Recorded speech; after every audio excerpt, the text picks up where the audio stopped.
इस सृष्टि को रचाने वाले हमारे जो प्रमुख भगवान हैं उनको इस तरीके से माना गया है कि पहले भगवान को हम बता देते हैं कि भगवान क्या है।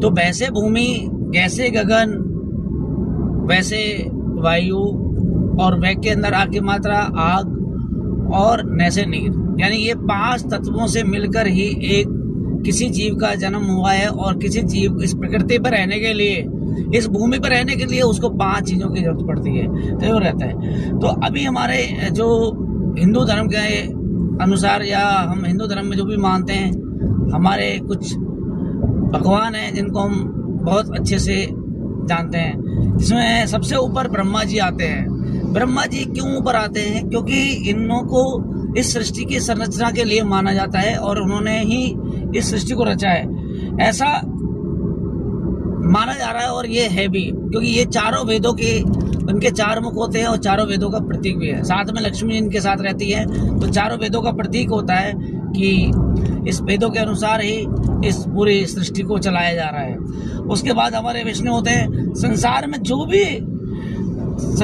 भी पालन कर रहे हैं, जो माने जाते हैं कि एक लाभ हानि जो भी हो रहा है, वो सब विष्णु जी की ही एक प्रक्रिया के अनुसार हो रहा है। उन्हें पता है कि कब किसको किसके कर्म के अनुसार क्या सजा देनी है, किसके कर्म के अनुसार क्या फल देना है, उनको सब पता है। वो सब अपने अपने सिस्टम से हैं उनका, और ये हमारे एक ऐसे अवतार है कि इनको हम मानते हैं। उसके बाद आते हैं जी भोले बाबा। भोले बाबा जी हमें क्या सिखाते हैं कि संसार में परिवर्तन का देवता होता है। क्योंकि क्या होता है कि जब आप एक कैलाश पर्वत पर बैठे हुए हैं, इतने ऊपर बैठकर अगर कोई साधना कर रहा है, यानी जहाँ ऑक्सीजन लेवल है ही नहीं, फिर भी वो जिंदा है, या वहाँ जब कुछ सब कुछ हो सकता है, तो ये सिर्फ एक उनकी कृपा के अनुसार होता है। फिर आते हैं हमारे रामचंद्र भगवान। ये हमारे ऐसे अवतार हैं कि जिनको हम ये मान सकते हैं। इनसे हमें क्या सीखने को मिलती है कि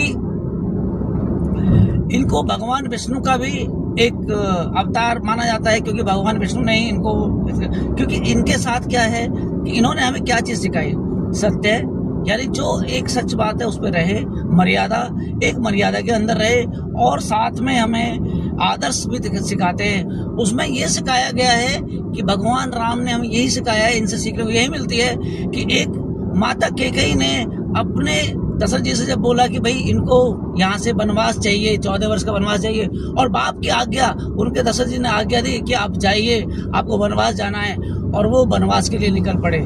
साथ में अपने भाई लक्ष्मण जी को ले गए, अपनी गृहिणी माता सीता को ले गए, और सब चले गए। तो इसको ये माना जाता है कि एक आज्ञाकारी पुत्र होना बहुत